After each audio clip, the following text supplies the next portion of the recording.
Hi. Hi there. Welcome back to English for Specific Purposes. We are your hosts. I'm Mr. Daryl. And I'm Miss Tatia. მოგესალმებით. კეთილი იყოს თქვენი დაბრუნება ჩვენს ტელესკოლაში. მე თათია ვარ, ეს კიდერილია. Mr. Daryl, what is the topic of today's lesson? Something as equally exciting as last week. It's technology, That's right? That's Okay, right. very interesting. We have to talk about technology again, but from the different point of view, right? You know, there's a lot of different types of technology for entertainment. Video games are big in the world today. It's a big industry. Agree. But before we move on to the lesson, I think that we have to look at our agenda. Of course. We will start with an introduction. We will discuss a few things, have a little conversation, move on to the vocabulary that you will need for the reading. From there, we will look at the grammar and try to summarize at the end with some homework. Okay. ვიდრე უშუალოდ გაკვეთილზე გადავიდოდეთ, მოდით ჩვენი გაკვეთილის გეგმას გადავხედოთ. გაკვეთილი დაიწყება მცირე შესწავლით, შემდეგ შევისწავლით ახალ სიტყვებს, ამის შემდეგ წავიკითხავთ ტექსტს, შემდეგ გავაკეთებთ გრამატიკულ დავალებებს, შემდეგ შევაჯამებთ გაკვეთილს და დავასრულებთ საშინაო დავალებით. Let's get started. So, what we are talking about today? We are talking about technology, right? So, let's talk about the positive effects of technology, of integrating technology in everyday life. As we've mentioned before, it's a labor-saving device. Yes, I remember it from the previous lesson that there are lots of labor-saving devices which make our life easier. Okay. We can also be more creative with technology because it makes things easier for us, so we can start to think in new ways to do things. Yes, and I think that communication has become much easier, right? You're right. And we also read at the previous lesson, we read a text where we found out that technology can be used in education a lot, so it has made the process of education much easier and productive. Hopefully, right? it's making kids a little bit more eager to learn, being in front of their favorite television screens and computer screens. Yes, and we have blended learning, so it can be adapted or to any person with any special needs, I think, right? Okay. What a useful tool. Yeah. Okay. Now I think that it's time to move on to the vocabulary we have. Let's look at the first set of vocabulary and let's see what we have. The first word we have is data. Data is a noun, and in Georgian it means მონაცემები, ინფორმაცია. How would you define this word, Mr. Daryl? Well, it was a great word, and the modern world runs on data. So it's information that's collected by various means in order to help with the decision-making process. So, yeah. Okay, so data is a noun, and in Georgian it means მონაცემები, ინფორმაცია. And we have a very good example here. The data was or were collected by various researchers. So researchers usually collect data, right? Okay. And what is the next word, Mr. Daryl? It's a verb, and it is to process. To process. To process is a verb, and in Georgian it means დამუშავება. And I think that we can process data. Am I right, Mr. Yes, Daryl? definitely. You can process data. What happens is you do a particular set of operations on it. So you take it up in steps to achieve some goal or aim. Okay. So to process, it's a verb, and in Georgian it means დამუშავება. And here is an example. All data was processed on this machine. Okay. And the next word is protection. Protection is a noun, and in Georgian it means დაცვა. How would you define that word, Mr. Daryl? It's a good word. It's the condition of staying safe somehow. Staying safe or staying away from harm. Okay, so protection is a noun, and in Georgian it means დაცვა. And here is an example. The protection of the environment must be our first priority today. Yes, we should protect the environment, and the protection should be the priority, right? And hopefully technology can help us with that goal. It's a question whether it can help or You're right, hinder.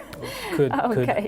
Could make it worse. Okay, now what's the next word, Mr. Daryl? The next word is a noun, resolution. Resolution Yeah. is a noun, and in Georgian it is გადაჭრა, მოგვარება, პრობლემის. Okay, how would you define that word, Mr. Durrell? It's the process of solving or finishing up a process. You're right. So resolution is a noun.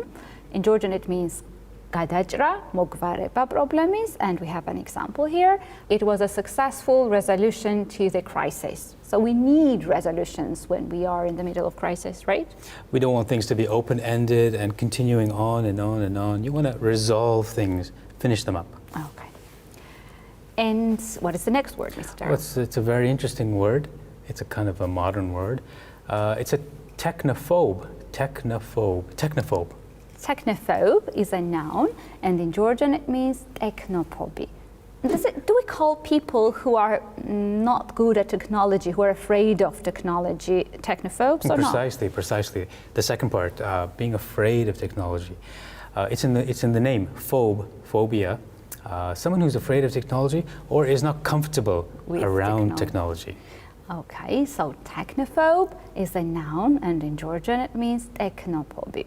And here is an example. Even technophobes will find this new software simple to use.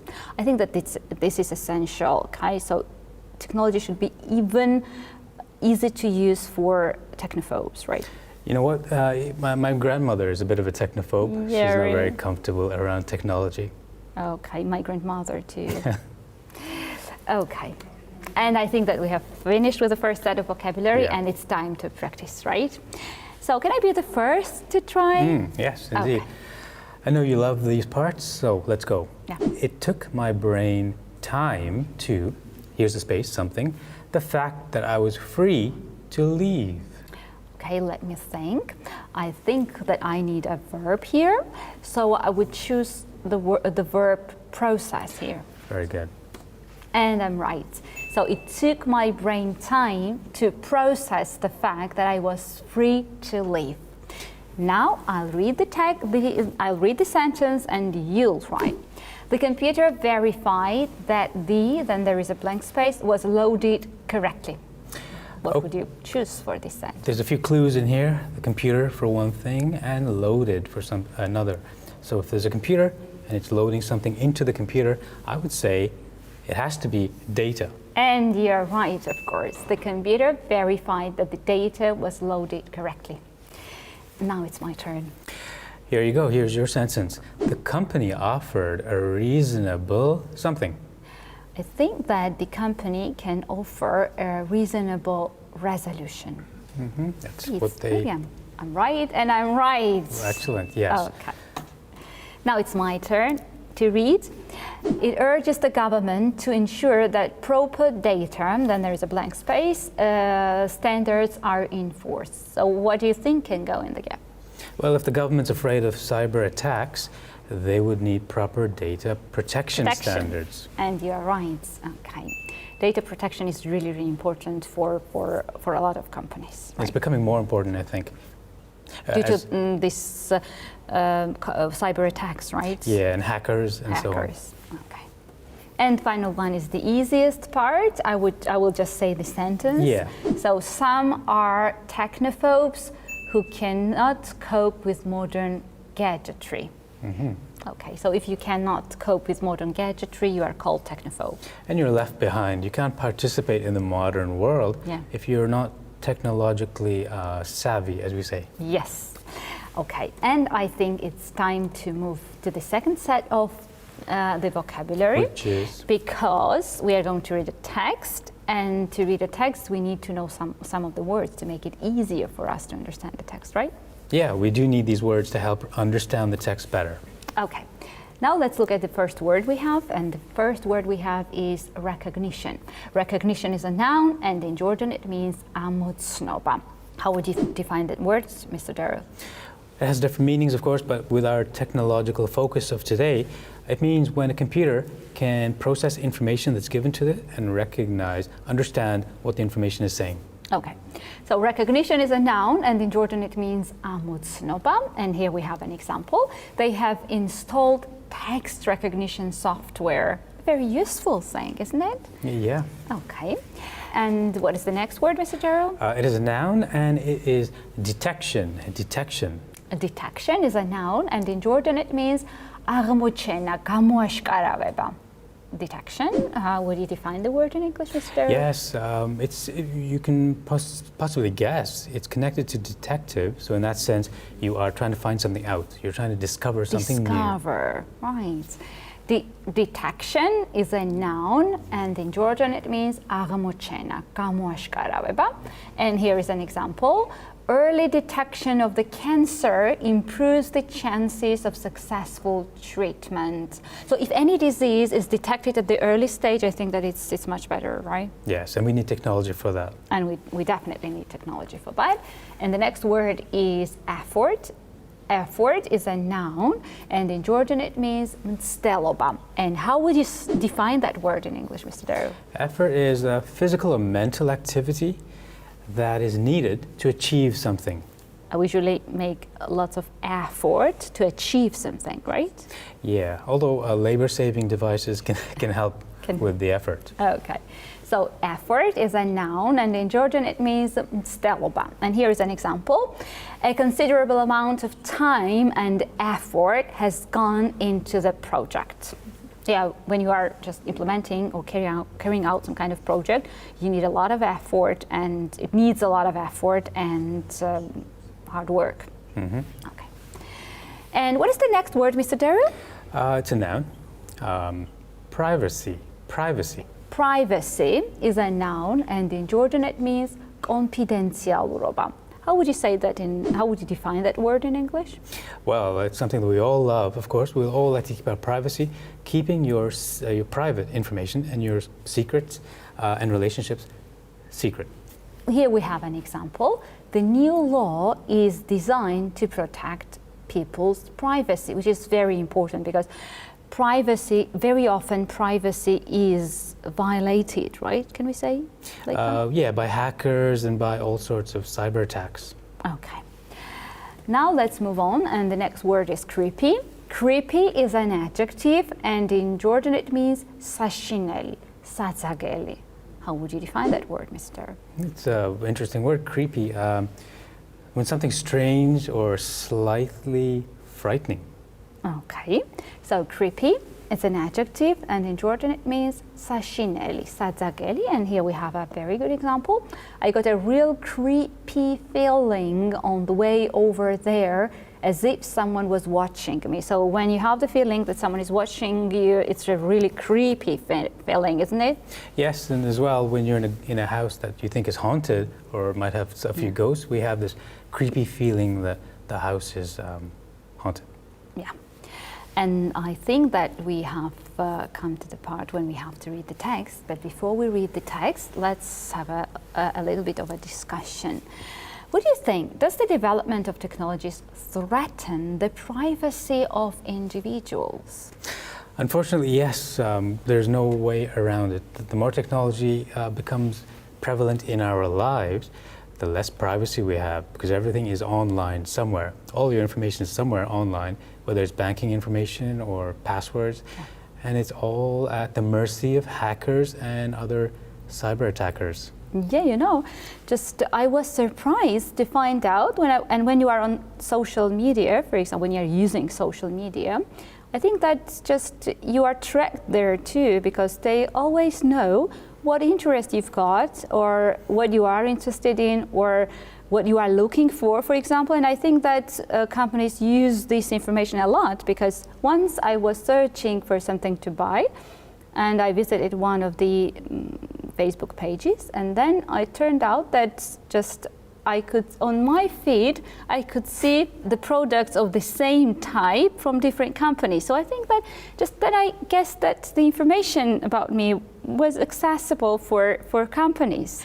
And now I think that we have to read the text and find out more about what kind of threats we are facing, okay?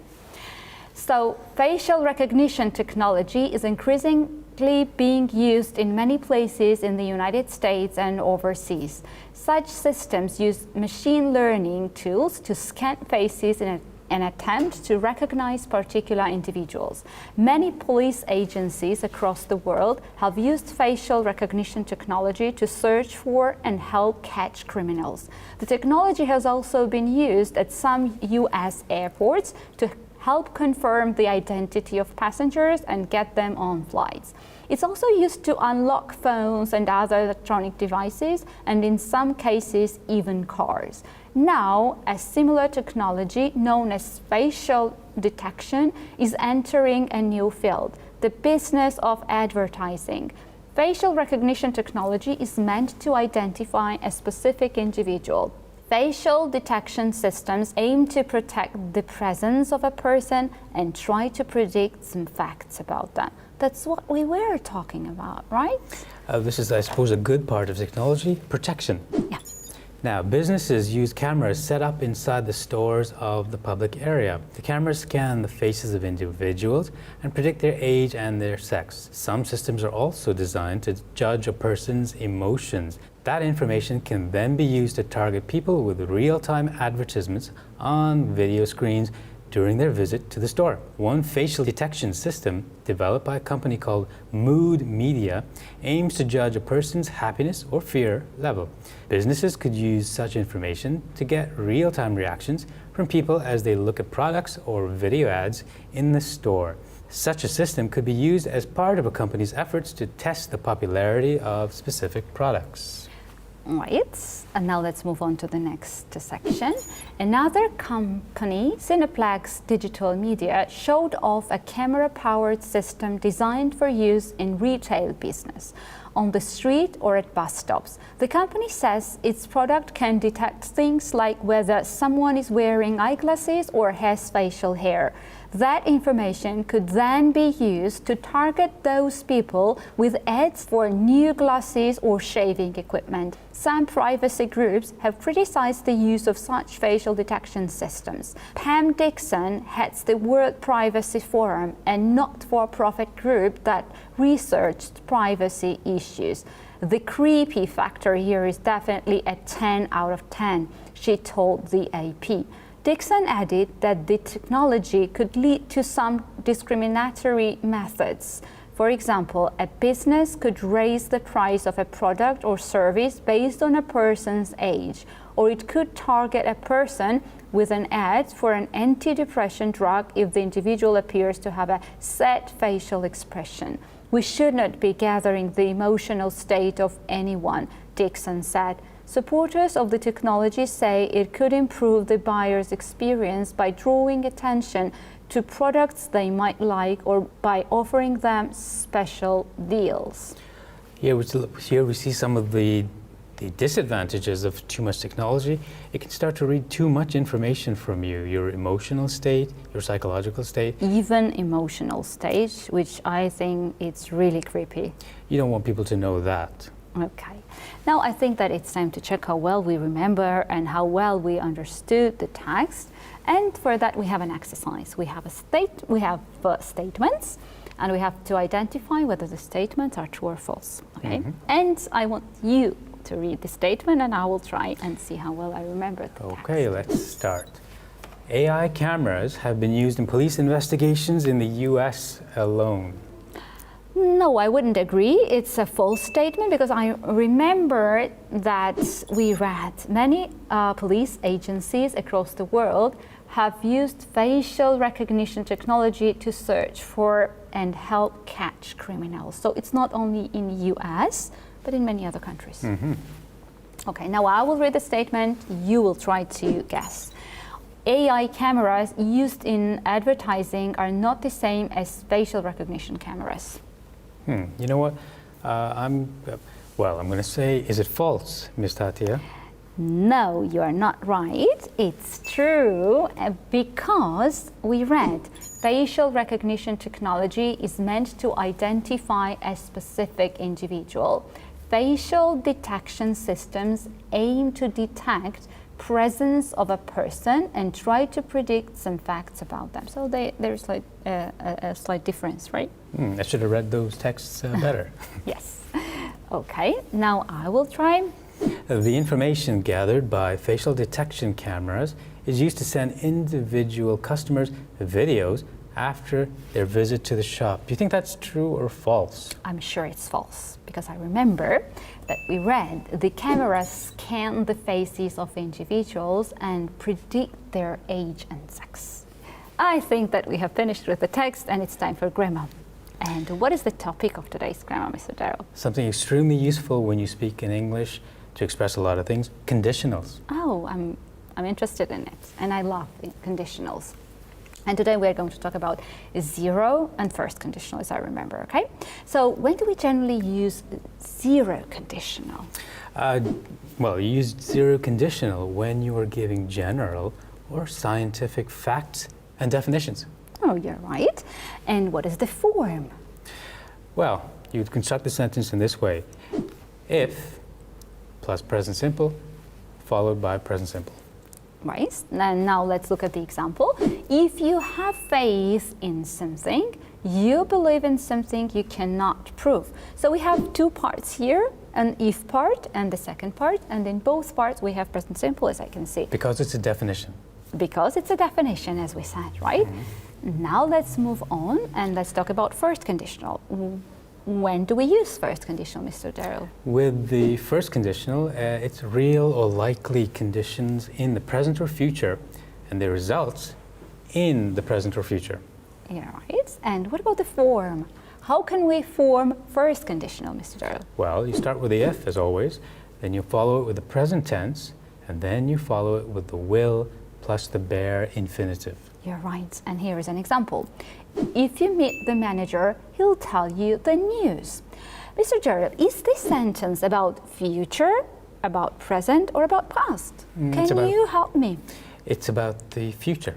It's about future, but in the first part, in if part, we don't have future, we have present simple. That's right. And many people make a mistake, I've noticed. They tend to put the future in the first part, and that's a mistake that should not be made. Okay, so it's correct to say, if you meet the manager, he'll tell you the news. Now let's look at the second one. If you are working too late, we'll wait for you at home. So in this example, in if part we have present continuous, and in the second part we have will plus infinitive. You still have the future in the second part. Okay. And the last one, if you have spoken to him, he'll come. So here in the if part we have present perfect, and in the second part we have will plus infinitive, right? So if we look at the sentences, are these things likely to happen or are they hypothetical situations? No, they're quite likely to happen. That's why we use first conditional, right? Okay. Now let's move on. We can also use may, might, can, could, shall, should, ought to, and have to instead of will, depending on the meaning. Oh, it turns out that we can use modal verbs too, right? You get some help from the modal friends. Okay, and I think that we have finished with the theoretical part and we have to practice, okay? So here we have sentences and verbs in brackets, and we have to choose the right tense for the given verbs. Okay, I will read the first statement and you will try. Are you against? I'm ready. Okay. So if you, then we have the verb mix, water and electricity, you, then we have the verb get, a shock. So what kind of sentence is it? I think that this is a common rule. It's a general fact which never changes. So there is zero condition here, right? That's so right. how would you say this sentence? Well, with the zero condition, it would be present and present. So in that case, I would say, if you mix water and electricity, you get an electric shock. Yes, you're right. And it means that in both parts, in if part and in the second part, we have present simple, right? Okay, now I will try. Here's your sentence, Miss Tatia. Yeah. If she leave, the verb is leave, at 5 o'clock, she will be there by 7:30. Okay, I can see that this is quite likely to happen. I mean, it's quite likely that she leaves at 5 o'clock. So I think that I need here first conditional, to use here first conditional, and I would say this sentence like this. If she leaves at 5 o'clock, she'll be there by 7:30. Am I right? Very good, Miss Tatia, and you've done the right thing. A lot of people make that mistake. I want to say it once more. They put the will in the first part, at this part, if part. and you should never do that. Yeah, so in if part, we should never use will. Okay, and the next one, I think that you have to try now. I will.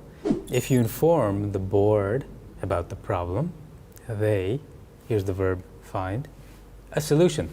Okay, and it's quite likely to happen, right? So if it is likely to happen, so we can use first Will, conditional yeah. here. So will. So how would you say the sentence? If you inform the board about the problem, they will, or might, find a solution. Great, you're absolutely right, Mr. Darrow.